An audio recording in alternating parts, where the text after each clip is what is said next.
Welcome back. रजीम change का 1 साल मुकम्मल होने पर नाज़रीन बोल न्यूज़ की खुसूसी ट्रांसमिशन का सिलसिला जारी है। अभी अहम खबर शामिल करते हैं। रहनुमा तहरीक इंसाफ अली अमीन गंडापुर को इस्लामाबाद पुलिस की जानिब से इस्लामाबाद की मकामी अदालत में पेश किया गया और उनका 1 रोज़ा जिस्मानी रिमांड मंजूर कर लिया गया है। तफसीलात जान लेते हैं बोल न्यूज़ के नुमाइंदे मोहम्मद आलिजा से। आलिजा, क्या तफसीलात हैं?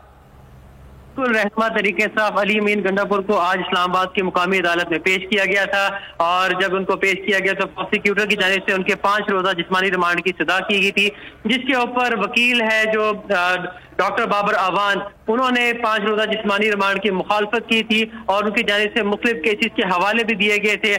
और जो वकील थे अली अमीन गंडापुर के, उन्होंने मेडिकल करवाने की भी सदा की, जबकि जो जज थे जुडिशल मजिस्ट्रेट ड्यूटी मजिस्ट्रेट, उन्होंने 5 रोजा जिस्मानी रिमांड की सदा मुस्तरद करते हुए 1 रोजा जिस्मानी रिमांड देते हुए उनको पुलिस के हवाले कर दिया।